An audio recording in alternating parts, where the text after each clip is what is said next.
Welcome to Run It Back Philly. DJ Eastwood doesn't need your mother***ing intro. Run It Back Nation, what is good? It is your boy DJ Eastwood. Son of a bitch, this is the second time I tried to do this and forgot to buckle my seatbelt. Listen, man, so rumor mill that Frank Vogel is going to be fired by the Los Angeles Lakers, and the leading candidates for the job, Doc Rivers, is on the list. Now you might say to yourself, well, how the hell's Doc Rivers on the list to be the leading candidate for the Lakers head coaching job while he's coaching the Philadelphia 76ers? And that leads me to what I said literally 2 days ago.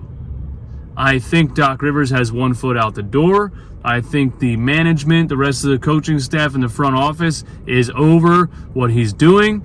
And I think they're going to come to a mutual agreement to get his ass up out of here. So that's good news if you ask me. Now, I predicted it 2 days ago. I said I have a conspiracy theory because after the Bucks game happened and he decided that he thought Paul Millsap could guard Giannis Antetokounmpo for some reason, one-on-one in the third quarter, and left him hang out to dry, and Giannis scored 17 straight points and basically put the game out of reach for the Sixers. And that was probably a big straw for the Sixers front office because they had a good chance to win that game, and they match up well with the Bucks. And they had a chance to beat the Bucks fully healthy, and that was a great example of a game where it was blatantly obvious that the coach screwed up that game. So the Bucks game, and then you fast forward to the Detroit Pistons game, where, oh my God, the offense just looked completely stagnant, got beat on every single aspect of the game, got out hustled, just the second half. Standing around, no real offense, no real plays run, not using the most lethal game in basketball, which is the James Harden, Joel Embiid pick and roll. Just the Detroit Pistons game was so bad. And the way that Doc Rivers talked about that game in a press conference, again, he does it a lot. He talks like he's a spectator. He doesn't talk like he's in control of the team. He says like, yeah, I didn't think we really ran anything in the second half. It was very stagnant, not a lot of motion, not a lot of movement. You're the coach, bro. Tell the guys to run something. What are you talking about? Why are you commenting on the game like you're sitting in the stands?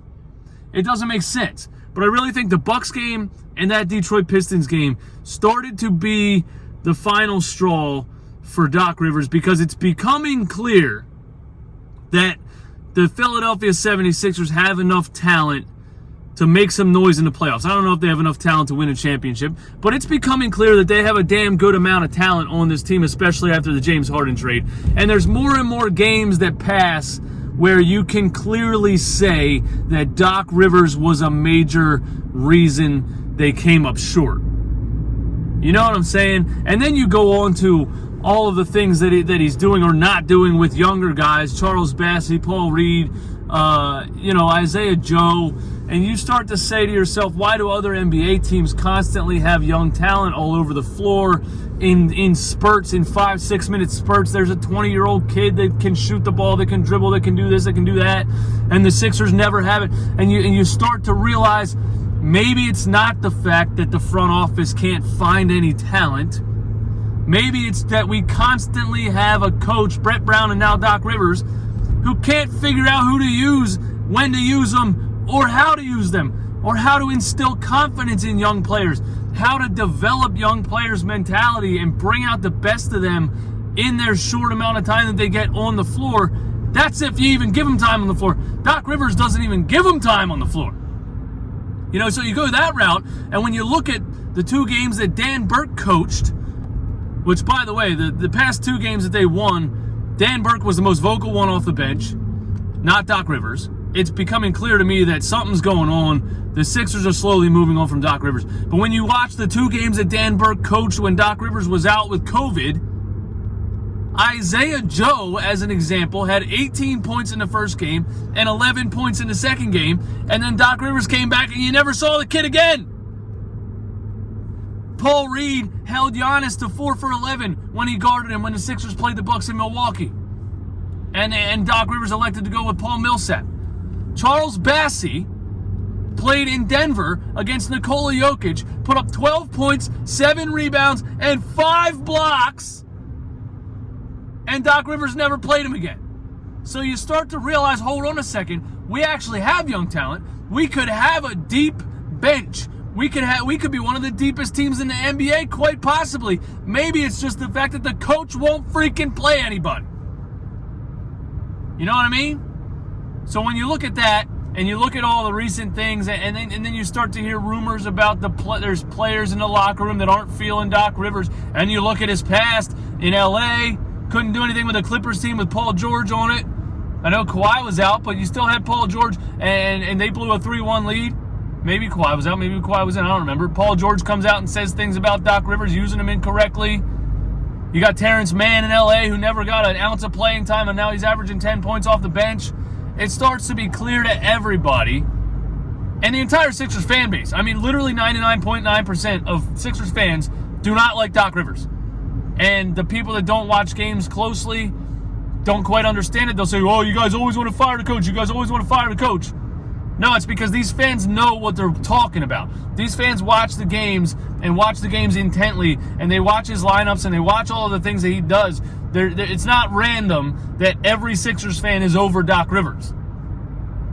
So the players are starting to be over him. The fans are starting to be over him. The front office, it seems like, is catching on. And I really think after that Detroit Pistons loss, they sat down and they said, listen, Doc, this ain't working. We're going to start letting the rest of the coaching staff draw up game plans, have more say in what goes on the floor, et cetera, et cetera. And maybe they've already come to an agreement that they're gonna have a mutual parting at the end of this season. I can't figure out any other reason that Doc Rivers would be on that list of potential candidates for the Lakers head coaching job. And my God, the Lakers are already an epic failure this season. If they hire Doc Rivers, they are doomed. That would be a match made in hell, combining LeBron James and Doc Rivers, because both of those guys don't want anybody on the court that's under the age of 36. So good luck, LA, if you want to go ahead and hire Doc freaking Rivers. But please let this be true. Please get him the hell out of Philly. I really, really think Doc Rivers is holding this team back. I seriously think that. And that's not just me blaming the coach every season. I just think it's the fact that we have a shitty coach every season. That's why. Brett Brown to Doc Rivers. Joel Embiid hasn't had a quality NBA coach. I don't know why the Lakers would want to hire him. I don't know why he keeps getting second chances. The most blown playoff leads in NBA history, has won championship because he had 4 Hall of Famers on his team, is one of the most arrogant pricks in the damn league, thinks he's Phil Jackson, thinks he's Greg Popovich, talks down to people, talks down to reporters, basically tells all the fans they don't know what they're talking about. He's such an arrogant prick. He really is. I don't know why he keeps getting second chances like he's a legendary coach. It's ridiculous. But you know what, man? Give me all your thoughts and opinions in the comments.